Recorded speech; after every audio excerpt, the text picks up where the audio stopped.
Hello students, જે કાલે આપણે લેક્ચર લીધો હતો જેમાં ઇન્ડિયન ઇકોનોમિક સ્ટ્રક્ચર મતલબ એફઆઈમાં analysis of underdevelopment part 1 બરાબર છે. પહેલાં પાર્ટ 3 કહેવાય એમ જોવા જઈએ તો, બિકોઝ પહેલા પાર્ટમાં આપણે ડેફિનેશન ભણેલા, સેકન્ડ પાર્ટની અંદર આપણે પહેલાં 5 પોઈન્ટ્સ જોયા હતા.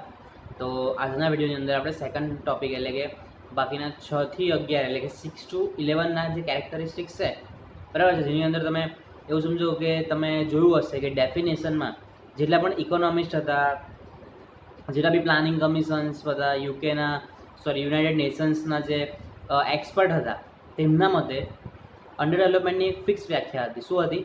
તો કે પોવર્ટી. જે દેશમાં ક્રોનિક પોવર્ટી એટલે શું ખબર છે? કે જે દેશમાં બહુ જ એકદમ સખત પ્રમાણમાં અને કાયમી ધોરણે ગરીબી છવાયેલી હોય, તો એ ગરીબી બરાબર છે સૌથી ઇમ્પોર્ટન્ટ ટોપિક છે. તો એવા જે ટોપિક્સ છે બરાબર છે કે જે રિયાલિટીમાં અંડર ડેવલપમેન્ટને બતાવે છે. અને અત્યારે જે મોડર્ન વર્લ્ડ છે કે જે મોડર્ન કલ્ચર છે, જેમાં રિયાલિટી શું છે ઇન્ડિયામાં એવું સમજો કે અત્યારે જે 6 થી 11 તમે ભણશો ને, તો એ પોઈન્ટ્સ તમને ઇન્ડિયામાં કેટલી બધી જગ્યાએ તમને જાતે જ અનુભવ થયા છે કે યસ આ પોઈન્ટ સાચું છે, આવું રિયલમાં બની રહ્યું છે. ઓકે, તો હું તમને આપણે પહેલાં તો ટોટલ 6 પોઈન્ટ છે. કેટલા પોઈન્ટ છે? 6. તેમાં 6 નંબર પર છે પુઅર્ટી. બરાબર છે, 5 તો આપણે પતી ગયા કાલે. તો 6 નંબર પર શું આવશે? પુઅર્ટી એટલે કે ગરીબી. બરાબર છે. તમે બે પ્રકારની ગરીબી 12મા ધોરણની અંદર ભણી ગયા કે સાપેક્ષ ગરીબી અને નિરપેક્ષ ગરીબી. તો જે સાપેક્ષ ગરીબી છે તો ડેવલપ કન્ટ્રીની વાત છે, બિકોઝ એકબીજાની કમ્પેરમાં નેસેસિટીઝ તો એ લોકો બધાને બેઝિક મળે જ છે, જેમ કે રોટી કપડાં મકાન, તો એ લોકોને ખૂટતું જ નથી. એ તો જે વિકાસશીલ દેશ છે એનો પ્રોબ્લેમ છે. નિરપેક્ષ ગરીબી છે એ તો વિકાસશીલ દેશોમાં જોવા મળે છે. તો એ નિરપેક્ષ ગરીબીની અંદર બી એનાથી પણ નીચલી કક્ષાએ કે એની કમ્પેરમાં બી બધા બહુ જ ગરીબ હોય ને, એને શું કહેવાય? પુઅર્ટી. અને એને ક્રોનિક પુઅર્ટી પણ કહી શકો તમે. પછી આવે છે એડવર્સ ફોરેન ટ્રેડ. બરાબર છે, કે જે ફોરેન ટ્રેડ છે એડવર્સ, તમને ખબર હશે એડવર્સ એટલે શું કહેવાય? એમ જોવા જોઈએ તો ખરાબ જ કહેવાય, કે આપણે નહીં કહેતા કે એડવર્સ ઇફેક્ટ છે એટલે કે સાઇડ ઇફેક્ટ છે. તો કે એડવર્સ ફોરેન ટ્રેડ જે હોવો જોઈએ એનાથી કેવો છે? ઊંધો છે. તો એનો મતલબ શું છે? તો કે બેલેન્સ ઓફ ટ્રેડમાં એક્સપોર્ટ કેવી હશે? ઓછી હશે. અને ઇમ્પોર્ટ કેવી હશે? વધારે હશે. તો કે બેલેન્સ ઓફ ટ્રેડ એટલે શું? તો કે સેલિંગ અને પરચેસિંગ, એને શું કહેવાય? Balance of trade. બટ એક કન્ટ્રીથી બીજી કન્ટ્રી જોડે જ્યારે આ વસ્તુ થાય ને એને કહેવાય ફોરેન ટ્રેડ. ઓકે, ટ્રેડ તો તમને ખબર જ છે ને, બટ જ્યારે બે કન્ટ્રી એકબીજા જોડે ટ્રેડ કરે તો એને શું કહેવાય? Foreign trade. તો જો માની લો કે આપણા દેશમાં ઇમ્પોર્ટ કેવી હોય? વધારે. બહારથી વસ્તુઓ કેવી મંગાવતા હોય? વધારે. અને આપણા દેશની બનેલી વસ્તુ બહાર કેવી રીતે વેચતા હોય? ઓછી. તો એને શું કહેવાય? Adverse foreign trade. 8મા નંબર પર છે poor quality of human capital. તમે ગૂગલ પર સર્ચ કરશો ને કે પ્રોપર હ્યુમન કેપિટલ કોને કહેવાય, કે હ્યુમનમાં કઈ પાવરફુલ હોવી જોઈએ, કઈ ઇફેક્ટિવનેસ હોવી જોઈએ, કયા કયા લક્ષણો હોવા જોઈએ, એનામાં શું કેરેક્ટરિસ્ટિક્સ હોવા જોઈએ કે જેને તમે હ્યુમન કેપિટલ કહી શકો. બરાબર. જેમાંથી જેમ કે તમે એક પિકમાં જોશો creativity, knowledge, ability, skills, education, experience, training, wisdom. બરાબર છે. આ બધી જ વસ્તુ જ્યારે એક જ માણસમાં ભેગી થાય ને તો એને શું કહેવાય? હ્યુમન કેપિટલ અને પાવરફુલ હ્યુમન કેપિટલ. પણ આમાંથી કેટલી બધી વસ્તુ આપણી એજ્યુકેશન સિસ્ટમ એ પ્રકારની નથી કે આ દરેક વસ્તુ એને ભણ્યા પછી મળી જાય, જેના લીધે એને ટાઈમ જાય છે. તો ઇન્ડિયામાં poor quality of human capital, જ્યાં જે ડેવલપમેન્ટ થતું નથી. પછી 9મા નંબર પર આવે છે ડ્યુઅલિઝમ ઇન ટર્મ્સ ઓફ ટેકનોલોજી. શું આવે છે? ડ્યુઅલિઝમ ઇન ટર્મ્સ ઓફ ટેકનોલોજી. ડ્યુઅલિઝમ એટલે શું કહો છો? બેવડું એટલે તમે સમજો કે બે વસ્તુ જ્યારે સાથે ચાલતી હોય એને કહેવાય બેવડું. તો જેમ કે તમે જો કે જૂની ટેકનોલોજી અને નવી ટેકનોલોજી દેશમાં બંને પ્રચલિત છે, કે ઘણું બધું પ્રોડક્શન જૂની ટેકનોલોજીના પણ લીધે થાય છે અને કેટલું બધું પ્રોડક્શન મોડર્ન ટેકનોલોજીને પણ થાય છે, જે પ્રોબ્લેમ ઊભો કરે છે. બિકોઝ ડેવલપ કન્ટ્રીમાં તમે મોડર્ન ટેકનોલોજી જોવા મળશે, દરેક જાતનું પ્રોડક્શન મોડર્ન ટેકનોલોજી થાય, પ્લસ એકદમ ટેલેન્ટેડ સ્કિલ વર્કર પણ મળી જાય, જેના લીધે લોકોનું પ્રોડક્શન કેવું થઈ જાય? હાઈ થઈ જાય. પછી આવે છે high degree of market failure. બરાબર છે. માર્કેટમાં કેટલા બધા બિઝનેસમાં ફેલ થવાનો રેટ છે, લોસમાં જવાનો રેટ છે, કેવો છે? હાઈ છે. અને 11 નંબર પર આવે છે આઉટફ્લો ઓફ બેસ્ટ બ્રેન. એટલે શું સમજાવું કે તમે દુનિયામાં તમે જો કે ઇન્ડિયન્સ નાસામાં એવું સમજો ઘણા બધા ઇન્ડિયન્સ છે જે દુનિયાની સૌથી ટોપ મોસ્ટ કંપનીઝ છે, બરાબર, સૌથી ફેમસ રેન્ક 1, 2, 3 દરેકમાં જે હાયર મેનેજમેન્ટ છે ને ઇન્ડિયન્સથી ભરેલું છે. અને ઇન્ડિયન્સ કેટલા બધા ડેટા બી આપે છે, આપણે લાસ્ટ સ્લાઇડમાં જોઈશું કે એના પર તમને ખબર પડશે કે જે ઇન્ડિયાનું ટોપ મોસ્ટ બેસ્ટ બ્રેઇન છે એનો યુઝ કોણ કરે છે, તો કે બહારની કન્ટ્રીઝવાળા કરે છે. જેવી રીતે તમે બિલ ગેટ્સ નામ સાંભળ્યું હશે કે દુનિયામાં 3rd કે 4th નંબર પર રિચેસ્ટ પર્સન છે. એ રિચેસ્ટ પર્સન શું કહે છે કે જો હું ઇન્ડિયન્સના જે ઇન્ડિયાના એન્જિનિયર છે તમે નોકરી આપવાનું બંધ કરી દઈશ ને તો એ પોતાની માઇક્રોસોફ્ટ ઇન્ડિયામાં ખોલી નાખશે.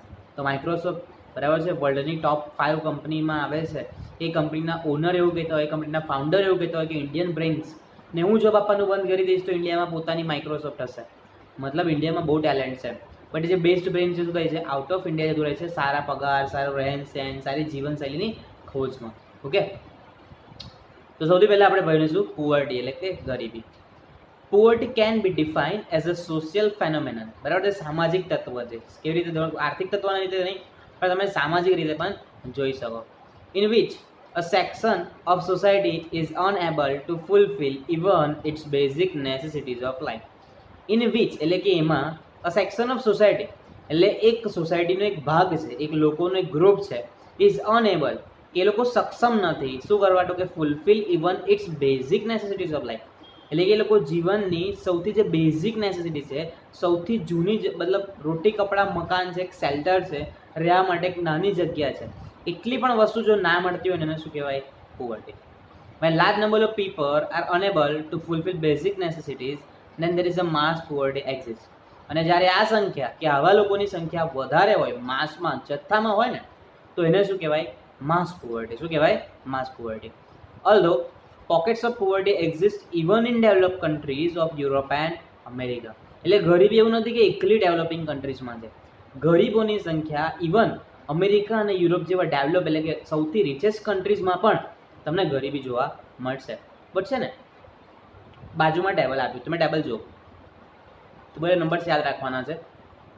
ઇન્ડિયામાં 21.8% લોકો એટલે 135 કરોડ તમે 20% કે 21% તમે કાઢશો તો તમને ખબર પડશે કે કેટલા કરોડ લોકો ઇન્ડિયામાં ખાધા પીધા અને રહ્યા, મતલબ એક જગ્યા માટે એક શેલ્ટર નથી, ખાવા માટે જમવા માટે ખાવાનું નથી, પીવા માટે ચોખ્ખું શુદ્ધ પાણી નથી, બરાબર છે, રહેવા કરવા માટે શુદ્ધ એવું સમજો શૌચાલયની સુવિધા, સેનિટેશન છે, આ બધી વસ્તુ નથી. અને એ લોકો આ બધા માટે ફાંફા મારે છે કે ક્યારે સરકાર એમના સુધી પહોંચશે અને આ ફેસિલિટી એમને મળશે, એમને કામ મળશે. તો 21% અને યુકે યુનાઇટેડ કિંગડમ કે જ્યાં 0.2% એ લોકોની ટોટલ વસ્તી છે ને એના કરતાં આપણા દેશના ગરીબોની સંખ્યા 3 ગણી થાય છે. એવું સમજો તમે, આપણા દેશના ગરીબોની સંખ્યા એ લોકોની ટોટલ વસ્તીથી કેટલા ગણા છે? 3 ગણા છે. ઓકે, એટલે આ બહુ જ મોટો ડિફરન્સ કહેવાય અને દેશને આ જોવું જોઈએ. એના માટે જ આપણો દેશ કેવો કન્ટ્રી છે? Developing country. ઓકે, તો હવે આવે છે એડવર્સ ફોરેન ટ્રેડ. એટલે કે મતલબ એવું સમજો ને કે જે ફોરેન ટ્રેડ હોવું જોઈએ ને એ છે નહીં, એનાથી ઊંધું છે. આયાત વધારે હોવી, આયાત ઓછી હોવી જોઈએ તો આયાત વધારે છે, નિકાસ વધારે હોવી જોઈએ તો નિકાસ કેવી છે? ઓછી છે. ચલો, when import high and export are low the result into trade deficit. એટલે કે ખાદ ડેફિસિટનો ગુજરાતી શું થાય? ખાદ. બરાબર, આપણે ખાદવાળું અંદાજપત્ર બનાવતા પણ ટ્રેડ એટલે કે વિદેશ વેપારમાં ખાદ હોવી જોઈએ નહીં, એમને સરપ્લસ એટલે કે શું જોઈએ છે? વધારો જોઈએ છે. એ ક્યારે બનશે? તો કે ઇમ્પોર્ટ્સ લો, આયાત ઓછી હશે અને એક્સપોર્ટ હાઈ, એક્સપોર્ટ કેવી હશે? વધારે. In the competitive market none of the economy is a fully independent as it has to depend on some other country to satisfy some need. In the competitive એટલે કે અત્યારના જે competition છે એમાં એક પણ ઇકોનોમી એટલે એક પણ દેશ એવો નથી કે એને કોઈ બીજા દેશ, ઇવન અમેરિકા લઈ લો, સ્વિટ્ઝરલેન્ડ લઈ લો, દુનિયાના સૌથી હાઈએસ્ટ એન્ડ રિચેસ્ટ કન્ટ્રી છે કે જેમાં કશું જ બાકી નથી, છતાં પણ એ લોકોએ બહારથી કશું ને કશું તો મંગાવવું પડતું હશે, કશું ને કશી વસ્તુ તો ઇમ્પોર્ટ કરવી જ પડતી હશે. એટલે દુનિયાના દરેક દેશ અત્યારે ઇમ્પોર્ટ કરે છે. એટલે એકબીજા જોડે પેલું શું કહેવાય? બાયલેટરલ ટ્રાન્ઝેક્શન કહેવાય, બંને બાજુ આયાત નિકાસ કરે છે. In this line the foreign trade plays an important role which indicates the trade transaction between 2 or more countries. એટલે શું બતાવે છે? તો કે બે દેશો વચ્ચેનો ટ્રાન્ઝેક્શન બતાવે છે. બરાબર છે, ટ્રેડ લાઇન. બરાબર છે, ફોરેન ટ્રેડ લાઇન શું બતાવે? તો કે બે દેશ વચ્ચે કેટલી આયાત નિકાસ થઈ છે તે. If a country is not in a position to fulfil her requirements she has to import from other countries. એટલે એક કન્ટ્રી પોતાની વસ્તુઓથી પોતાના લોકોની જરૂરિયાતો પૂરી ના કરી શકે તો એ શું કરશે? ભારતીય વસ્તુની ઇમ્પોર્ટ કરવાનું ચાલુ કરી દેશે. Okay, the country like India has to import many things from outside which is a sign of developing countries. આપણા જેવો દેશ બરાબર છે, કે જે બહુ જ બધું ઇમ્પોર્ટ કરે છે, બરાબર છે, ઘણી બધી વસ્તુઓ શું કરે છે, ઇમ્પોર્ટ કરીને મંગાવે છે, બહારથી મંગાવે છે, જેના લીધે શું થાય છે તો કે આપણા દેશની સિચ્યુએશન ખરાબ થાય છે, અને એ જ પ્રોબ્લેમ છે આપણે કઈ કન્ટ્રી કહેવાય છે, ડેવલપિંગ કન્ટ્રી. અત્યારે એવું સમજો કે હવે જે એડવાન્સ ફોરેન ટ્રેડ સમજો છો ને, advance foreign trade outflow based brain સૌથી મોસ્ટ સ્પેસિફિક અને સૌથી સાચા પોઈન્ટ્સ છે આપણા દેશને આગળ જતાં રોકવામાં. બિકોઝ આપણે છે ને દરેક વસ્તુ કેવી જોઈએ છે, બ્રાન્ડેડ. અને એ બ્રાન્ડેડ એટલે શું, ઇન્ડિયન બ્રાન્ડેડ નથી હોતું, એ ફોરેનમાંથી આવે છે. તો લોકો શું કરશે, તો કે લોકો એની ડિમાન્ડ શું કરશે, વધારશે. અને એની ડિમાન્ડ વધવાના લીધે શું પ્રોબ્લેમ થશે, તો કે આપણા દેશે બહારથી વસ્તુઓ મંગાવવી પડશે. જેમ કે હવે મોંઘી મોંઘી બહુ પૈસા આવી ગયા તો શું લેવું છે, ગાડી લેવી છે, કઈ ફેરારી, BMW, મર્સિડીઝ. શું અહીંયા બને છે, અહીંયા વેચાય છે, બને છે ક્યાં, બહાર. ઇન્કમ ક્યાં જાય છે, બહાર. ટાટા કેટલી બધી સરસ અને કેટલી બધી લક્ઝરિયસ કાર બનાવે છે, બટ છતાં પણ એટલી રેપ્યુટેશન નથી બનાવી શક્યું જેટલું મોટી મોટી બ્રાન્ડેડ કંપનીઓ છે વિદેશની છે બનાવી શક્યું છે. જેના લીધે શું કરે છે, લોકોએ ડિમાન્ડ, લોકો ટાટાની ડિમાન્ડની જગ્યાએ બહારની કંપનીની ડિમાન્ડ કરે છે, અને એની લીધે આપણે શું કરવું પડે છે, ઇમ્પોર્ટ કરવું પડે છે.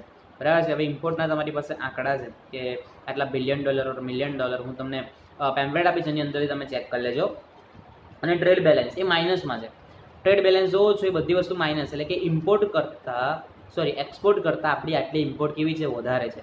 તમે સૌથી લાર્જ ડિફરન્સ જોવા મળશે 2011માં. ક્યારે, 2011માં, કે આપણે જસ્ટ $299.4 એવું સમજો કે $મિલિયન કે $બિલિયન હશે, એટલું એક્સપોર્ટ કર્યું, અને એની સમયનાથી ડબલ જ 461.4 કરોડ કે $બિલિયન વસ્તુ શું કરી છે, ઇમ્પોર્ટ કરી છે. જે સૌથી લાર્જ ડિફરન્સ છે. તમારે નંબર્સ યાદ રાખવાના છે, આ બધા તમારી પાસે ખાલી યાદ રાખવા માટે છે. બટ અત્યારે તમારે જ્યારે એક્ઝામમાં લખશો તો એક્ઝામમાં 1, 2, 3 and 4 જે પ્રોપરલી અંડરલાઇન કરેલું છે ને એ મેઇન છે, જે તમારે શું કરવાનું છે, મોડે કરવાનું છે. ઓકે, એના પછી આવે છે પુઅર હ્યુમન કેપિટલ. ઓકે, તો એની અંદર શું છે, તો કે જે માણસો છે એમની કામ કરવાની ક્ષમતા, એબિલિટી, બરાબર છે, એમની જે આવડતો છે એમાં શું હશે, ડિફરન્સ હશે. તો કે ઇન્ડિયામાં કામ કરતા લોકોની આવડત કેટલી છે, બરાબર છે, બધી વસ્તુઓ શું કરવાની છે, આપણે ચેક કરવાની છે. તો કે another feature of under developing countries poor quality of human capital, કે જે દેશના કે વિદેશના લોકો કામ કરી શકે છે એવું કામ આપણા દેશના કે આપણા જે સ્ટુડન્ટ્સ છે, આપણા એજ્યુકેટેડ પીપલ છે, એ લેવલની ક્વોલિટી આપી શકતું નથી. અને જે લોકો આપી શકે છે એ દેશ છોડીને જતા રહે છે. Most of the under develop countries સફર ફ્રોમ માસ લિટરસી, એટલે કે કેટલી બધી અંડર ડેવલપ કન્ટ્રી માસ લિટરસી એટલે શું, તો કે અભણ, અસાક્ષર કહેવાય ને, પેલા શું કહેવાય કે અક્ષર જ્ઞાનની પણ ઉણપ હોય એવા લોકો છે, અને આપણા દેશમાં પણ છે એવા.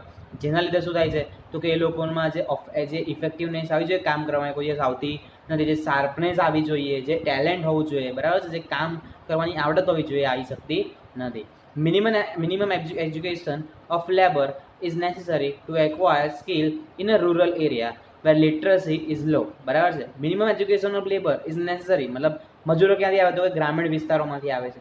તો એ લોકોની માટે મિનિમમ એજ્યુકેશન, કે જે નોર્મલ અક્ષર જ્ઞાન છે, કે જે લાખી વાંચી શકે, થોડું જાતે સમજી શકે, એની થોડી સ્કિલ ડેવલપ થઈ શકે, એટલું નોલેજ તો એને મળવું જોઈએ. પણ ત્યાં શું હોય છે, લિટરસી લો હોય છે. Which are back eaters of civilization. Back eaters એટલે એને ખલાસ કરી નાખે ને, civilization and superstition, social taboos and orthodox mentality. અને એ કેમ હોય છે એવું ખબર છે, લિટરેટ પીપલ, બિકોઝ સિવિલાઇઝેશન એ લોકો છે ને જે આગળ શહેરીકરણ મોડર્નાઇઝેશન થઈ રહ્યું છે ને એ સહન નહીં કરી શકતા. રીઝન, તો કે એ લોકોના જે સોશિયલ માન્યતાઓ, મતલબ જે જૂની પુરાણી સામાજિક જે માન્યતાઓ છે ને એમાંથી બહાર નહીં નીકળી શકતા. ઓર્થોડોક્સ એટલે રૂઢિચુસ્ત માનસિકતા હોય ને, એ લોકો એવું જ વિચારે, જે વિચારે જે ફાઇનલ. એ લોકો કશું જ નવું ડેવલપમેન્ટ કે નવું એક્સેપ્ટ કરી શકતા નથી.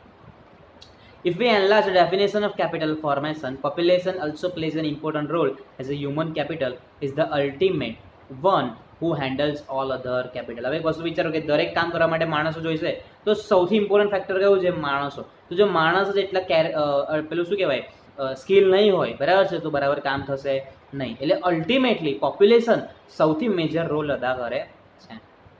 In this line the development of human capital is faces much more attention. અને આના લીધે હ્યુમન કેપિટલનો જે પોઈન્ટ છે એ સૌથી વધારે અટ્રેક્શન શું કરે છે, ખેંચે છે લોકોનું, કે હ્યુમન કેપિટલ ઇમ્પ્રૂવ થશે તો દેશનો પણ વિકાસ થશે.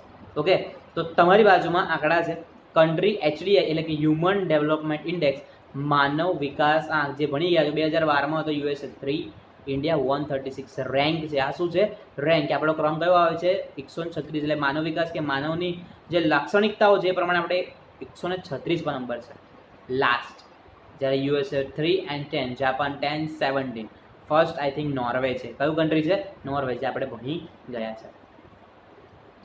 9 નંબર પર આવે છે ડ્યુઅલિઝમ ઇન ટર્મ્સ ઓફ ટેકનોલોજી, એટલે કે બેવડી જ્યારે ટેકનોલોજીનો યુઝ થાય જૂની પુરાણી ભેગી ત્યારે.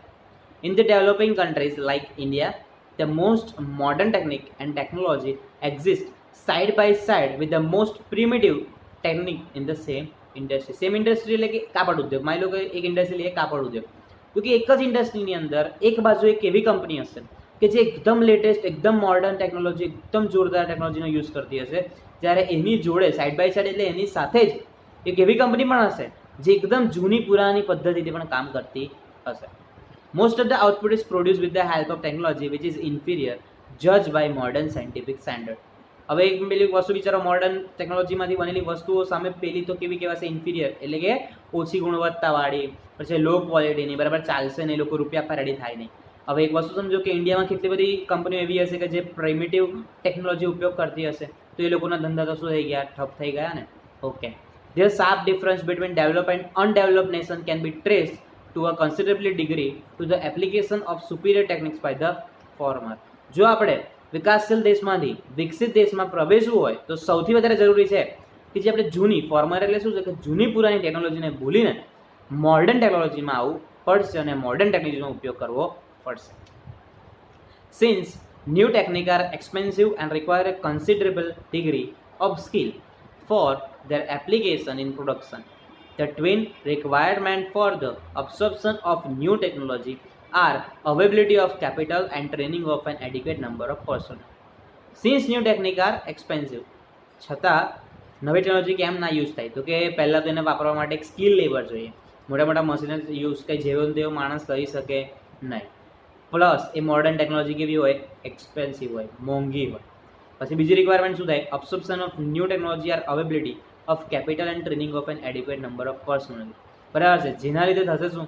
તો કે નંબર ઓફ પર્સનલને ટ્રેનિંગ આપવી પડશે, જેનો ખર્ચો બી ઊભો થશે, અને કેપિટલ પણ જોઈશે. બરાબર છે. તો આ બે વસ્તુ એવી છે કે જેની જરૂર પડશે, એટલે કે ટ્વિન રિક્વાયરમેન્ટ, બે વસ્તુની જરૂર પડશે કે ન્યૂ ટેકનોલોજી માટે કેપિટલ અને એ લોકો જે એ મશીન યુઝ કરશે એવા પર્સનલ, એટલે કે વ્યક્તિઓને ટ્રેનિંગ આપવાનો ખર્ચો. This very few can afford modern technology. અને આ જે રિક્વાયરમેન્ટ છે કે જે ખર્ચા છે, મોંઘા મોંઘા રૂપિયા કે મોટી કેપિટલ ઇન્વેસ્ટ કરવી પડશે, એ દરેક માણસ કરી શકતો નથી. જેના લીધે બહુ જ ઓછા પીપલ, જેમ કે Reliance industries, Tata industries, L&T છે, એસઆર સ્ટીલ છે, આ છે બહુ લાર્જેસ્ટ કંપની છે ઇન્ડિયાની, એ જ જસ્ટ આ ટેકનોલોજીનો ઉપયોગ કરી શકે છે. બાકી બીજી બધી ઇન્ડસ્ટ્રીમાં આ ટેકનોલોજીનો ઉપયોગ થતો નથી. In the past few years in India, people have started using more latest technology at various levels of industries and service sector. Industry અને સર્વિસ સેક્ટર, પ્રાઇમરી સેક્ટરમાં તો હજી પણ આપણે બીજા બધા દેશો કરતાં બહુ જ દૂર છે, પણ તેમ છતાં પણ સેકન્ડરી એટલે કે ઇન્ડસ્ટ્રીયલ સેક્ટર અને સર્વિસ સેક્ટર એટલે કે સેવા વિભાગમાં આપણે બહુ જ સારી અને વ્યવસ્થિત નવી ટેકનોલોજીનો ઉપયોગ કરતા થયા છે થોડાક વર્ષોમાં. Which is important indicator of developing nation. અને એ સૌથી ઇમ્પોર્ટન્ટ ફેક્ટર છે શેનું? કે જે વિકાસશીલ દેશ છે તેનું. મતલબ ડ્યુઅલિઝમ ઇન ટર્મ્સ ઓફ ટેકનોલોજી એ પણ વિકાસશીલ દેશનું એક સૌથી મોટું લક્ષણ છે. ઓકે, 10મા નંબર પર આવે છે માર્કેટ ફેલિયર. શું આવે છે? Market failure. તો કે market failure means insufficient allocation of resources. તમે જ્યારે ભણતા હતા ને કે ઉત્પાદન, તો જ્યારે એવું સમજતા હતા કે વણ વપરાયેલા સાધનોનો ઉપયોગ કરવો. શું બોલતા હતા? વણ વપરાયેલા સાધનોનો ઉપયોગ કરવો. એટલે કે જે દેશ, આપણા જેવો દેશ છે વિકાસશીલ દેશ, કે જ્યાં નેચરલ રિસોર્સિસ ઘણા બધા છે, બટ એનું જે પ્રોપર યુટિલાઇઝેશન થવું જોઈએ, યુઝ થવું જોઈએ, બરાબર વેચણી થવી જોઈએ. વેચણી એટલે શું? Allocation of resources. એટલે કે જેને જેટલું જોઈએ એટલું મળવું જોઈએ, પ્રોપર વેચણી થશે તો માર્કેટમાં શું થશે ખબર છે? સક્સેસ રેશિયો મળશે. નહીં તો જેને તેને અલોકેટ કરી દેશે રિસોર્સિસ અને એનો બરાબર ઉપયોગ નહીં કરે તો માર્કેટ શું થશે? ફેલ જશે. In many countries, developing countries, there is a high degree of market failure. Develop country નહીં, બટ ડેવલપિંગ જે વિકાસશીલ દેશો છે તેમાં દરેક જગ્યાએ માર્કેટ શું છે? ફેલ જાય છે.